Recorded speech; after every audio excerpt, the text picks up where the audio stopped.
Hey everyone! Welcome back to my channel. It's me again, Divine. In today's video, I'll be sharing with you an affordable makeup look. Gagamit tayo guys sa mga murang-murang makeup lang. And also, I have a giveaway for you guys. So make sure you watch until the end of this video. So if you are interested, please keep on. Guys, medyo dry yung aking skin. Kung napapansin nyo, ayan. Para ako may mga laway dito kasi sobrang dry ng skin ko dito. And today guys, yung gagamitin natin na moisturizer is from iwhite Korea. Ito yung kanilang aqua moisturizer. Ito guys, matagal na ako meron nito pero hindi ko siya masyadong pinapansin.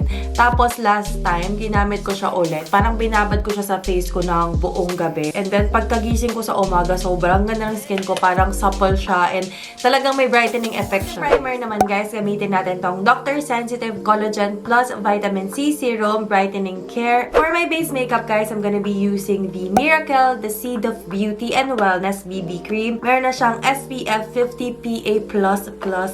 Oh my god. If you are not familiar guys, Miracle is a brand of beauty and wellness products. They are FDA approved. Meron sila mga colored cosmetics, cosmetic soaps, and health supplements. And also guys, yung mga products nila are made in South Korea. So, itong mga products ng Miracle, guys, hindi pa available sa mga local supermarkets natin. Pero, you can find them sa Facebook. Pwede mo silang i-message doon and pwede ka mag-order doon. And also, meron sila sa Lazada. And what I love about this brand is sobrang affordable na mga products nila, guys. As low as 60 pesos. Imagine. And parang feeling ko yung pinakamahal, 150 pesos lang. So, sobrang affordable. So, if you are on the hunt sa mga murang-murang makeup, make sure to check them out. So, the price of the BB cream, guys, is 150 pesos. Sobrang mura. And just look at the packaging. Hindi siya mukhang 150. Walang nakalagay na shade sa likod. So, I'm guessing that isa lang tong shade na to. And this one is paraben-free, guys. When it comes to the shade, feeling ko, pwede siya sa may mga morena skin. Kasi hindi siya pinkish undertone. And hindi rin naman siya sobrang dilaw. Parang neutral lang yung kanyang shade. So, feeling ko mag-work to sa merong mga morena skin. Ako kasi medyo, shade ko is medyo light. Okay naman siya. When it comes to the consistency, guys, medyo thick siya. Hindi siya yung watery type. Hindi rin naman yung sobrang thick. Pero, medyo, ano siya, medyo makapal yung kanyang consistency.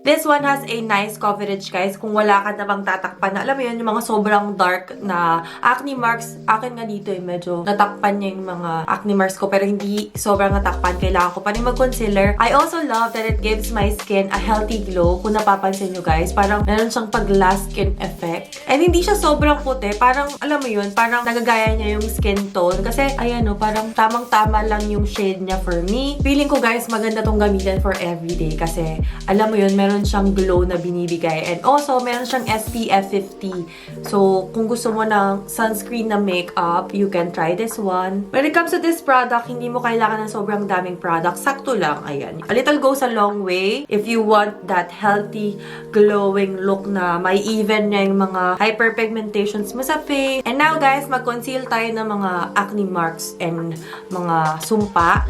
And gagamitin ko itong Squad Cosmetics On The Go Stick in the shade Ivory. Ang dami sa inyo nagre-request na gumawa ako ng mga makeup tutorial using Squad Cosmetics. Pero ayun, hindi ako nakabili ng pang full face. Pero ito guys, nabili ko lang kasi siya sa isang mart, sa Mary Mart, sa may Ayala Mall.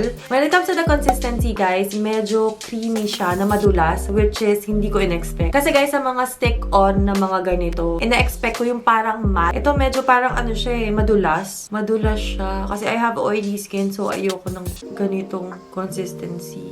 Parang ano, matutunaw to sa face ko agad. Pero, let's see. And then, kapag na-conceal ko na guys, balik tayo doon sa BB cream. Lagyan natin ulit itong mga kinonceal ko na part ng konti para pumantay yung color. Yan, lightly. Idadab ko siyang ganyan. Tignan nyo guys, ang kinis na tignan ng face ko. And parang glass skin. And then, syempre, dahil meron tayong oily skin, I need to set my face. And I'm gonna use the Squad Cosmetics You Can Face It Pressed Powder with Vitamin E. I'm in the shade Light. Meron na siyang 11 grams. Tutuwa ako sa packaging na to. Ang ganda ng packaging nila. Parang social. And sobrang sleek lang din. Yung isa-set ko lang guys, yung mga inner parts ng face ko kasi magko-contour pa tayo. So ayan, pinak ko lang yung powder doon and mamaya ko na siya i-blend ng maayos. Now let's move on sa contour guys, and I'll be using the Careline contour stick. This one is 199 pesos only. Lagay tayo dito para magkaroon ng dimension ng ating face. And then sa nose, of course, kailangan natin ng contour. Sa fingers, madali siyang i-blend. Hindi siya yung, alam mo yung parang matte finish. So, gamit tayo ng sponge dahil madali lang naman siyang i-blend. I think this one has the perfect shade na pwede sa may mga light skin and also sa may mga morena skin. Kasi hindi siya sobrang dark, hindi rin naman siya sobrang light. So, saktong-sakto lang siya for contour. Kapag gusto nyo yung talagang sobrang pack na contour, gamit kayo ng cream contour. And guys, kung napapansin nyo, ang ganda ng finish ng makeup and wala rin nagbabalat sa skin ko kahit na, nakita nyo naman kanina, nagbabalat yung face ko. So, okay lang mag-makeup kahit nagpipil yung face nyo, basta makapag-prep lang kayo ng maayos. Before putting your makeup, ayan, maganda yung finish na. Walang nagbabalat. Magli-lip balm lang ako, guys. Ito yung kanilang waterdrop ink, which I super love.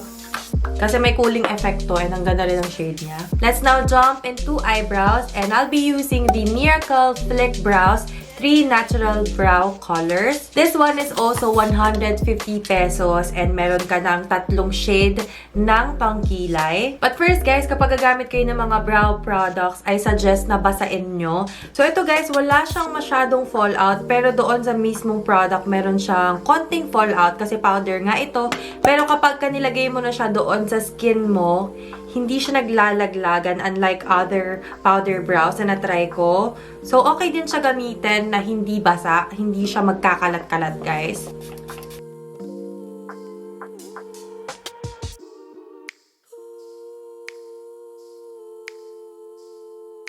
Maganda siya guys, kung gusto mo yung malinis na pangkilay, ayan, madali siyang gamitin. Especially kapag meron kang favorite na brush na talagang sanay kang gamitin. Kasi ako, masanay kong gamitin to. Pero, it is nice. And now guys, let's move on sa eyeshadow. And today, I'll be using the Careline Full Face Palette Play to Slay.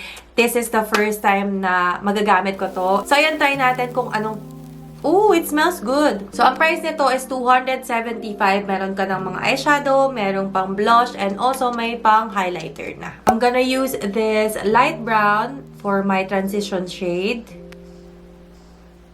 So, itong eyeshadow na to guys, powdery siya, pero it has a good pigment. Maganda yung color niya. Ayan o, gusto ko transition lang, nag-dark na siya ng ganyan. So, it's pigmented. Sobrang dark na agad for transition shade. Pero hayaan na natin. Akala ko kasi hindi siya pigmented. Using the same brush, I'm gonna get this brown colored eyeshadow. Just blend it there. And I'm just dragging it, going doon sa inner corner ng aking eyes. In fairness, sa eyeshadow palette na to guys, hindi mo siya i-judge na ganyan lang siya parang happy color. Kala mo light lang. Pero kapag nilagay mo na siya sa eyes mo, pigmented siya, girl. And then, kuha kayo ng bullet brush and dip natin doon sa dark brown color. Ito yung pinakamaliit na bullet brush ko kasi nilabhan ko yung mga bullet brush ko. Pero, pwede na to para mas makontrol natin. So, dito sa dulo na part, natin siya i-focus. Ayan. And then, gamitin natin ulit yung brush na ginamit natin kanina. And, i-blend lang natin siya dito. Sa pinaka-outer corner lang ng iyong eyes.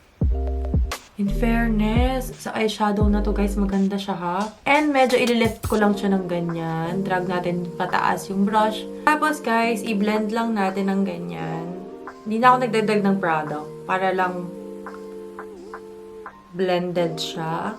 And then, kuha kayo ng mas manipis na brush. Ayan. Gagamitin natin siya for the under eye. So, lahat ng mga ginamit natin na eyeshadow kanina, ulitin lang nating ilagay naman dito naman sa lower part ng ating lashes. Yung pinaka-dark brown naman, guys, hindi ko na siya dadalhin hanggang dun sa loob. Dito lang sa pinaka-outer. And then, kunin natin tong lightest na may glitter sa palette na to. And just put it in the middle. Ayan. And so, sobrahan ko siya ng konti sa taas. Sinobrahan ko siya, guys, para kahit na nakaganyan ako, kita pa din yung glitter. Using the same brush, i-blend nyo lang ng konting-konti lang para walang harsh edges. And then, guys, yung bullet brush na ginamit natin kanina with a dark brown, gamitin natin ulit. Dito naman sa inner corner. Hindi ko na siya nilagyan ng product, guys. Yung mga tira-tira na lang. And blend nyo ulit with the brush. Tapos, guys, pagdugtungin ko sila ng very light lang. Ayan. Konti-konti lang. Let's move on to eyeliner and gamitin natin tong Careline Graph Ink Liner. This one is waterproof. It is very black, guys.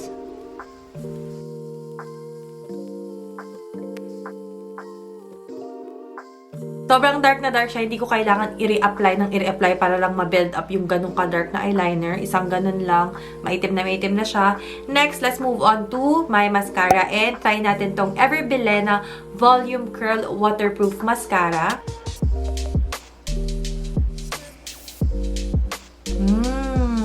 In fairness, sa mascara na to, guys, ayan o, na-lift na yung eyelashes ko. And may volume talaga siya, besh. Na-lift na yung lashes ko. Ayan. I'm done with my eyes, guys. And ayan, as you can see, napag-desisyonan ko na maglagay na lang ng false eyelashes para full glam na tayo. And I'll be using the Miracle Blusher Duo Color Blush On. So, ayan, guys, meron siyang dalawang blusher. Merong light pink and merong parang warm na peach. And this one is only 160 pesos. You get 2 shades na and meron na siyang 8 grams. Let's try and i-mix natin yung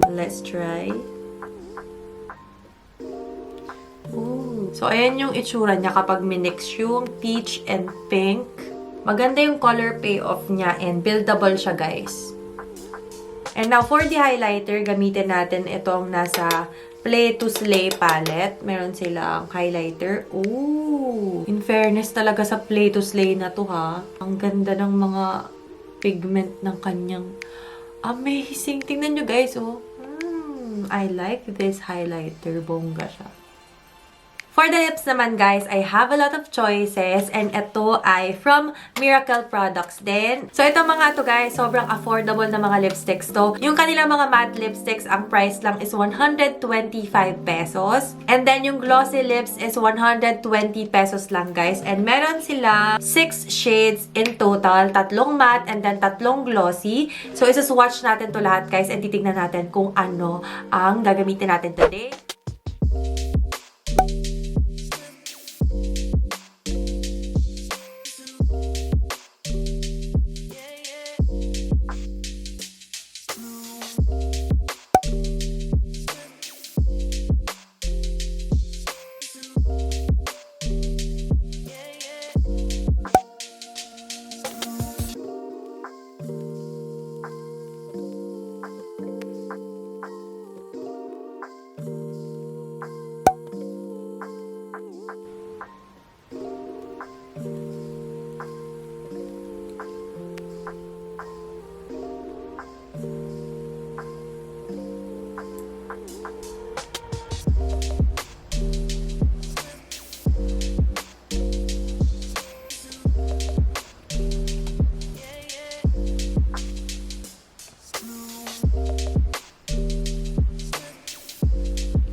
So, this is the final look, guys. For my lipstick, guys, I chose the shade Carmine, which is yung glossy na lipstick. Ayan. It is nice. Bagay siya sa makeup ko. Let's talk about the giveaway prices, guys. And yung prices na makukuha nyo is 1 BB cream, which I'm wearing today, and then Miracle Blusher, and then 1 fleek brows, and also 1 glossy lipstick, and also 1 matte lipstick. For the mechanics, guys, of course, you need to subscribe to my channel and turn on that notification bell beside it para updated kayo every time mag-upload ako ng video. Second is you need to like the page of Miles Miracle on Facebook and make sure na gagawin nyo to, guys, kasi i-check namin ito. And third, you need to follow me on my Instagram account at Miss Divine B. Fourth step is you need to comment down below kung ano yung favorite nyo ng shade ng lipstick doon sa mga sinwatch natin kanina. Comment down below, including your IG username and the city you are located. After 2 weeks, I will be announcing the winner, so please stay tuned. And yun na yun guys, sobrang dali lang ng mga mechanics. And before mag-end tong video na to, I just want to thank Miles Miracle for sending me all of these products and nag-share din sila sa inyo mga babies. So that's it for this video guys. Thank you so much for watching, and sana lahat kayo maging healthy and magstay lang kayo sa bahay as much as possible. Always take vitamin C and always drink a lot of water. Stay safe guys, and again, thank you so much for watching, and I hope to see you on my next one. Bye!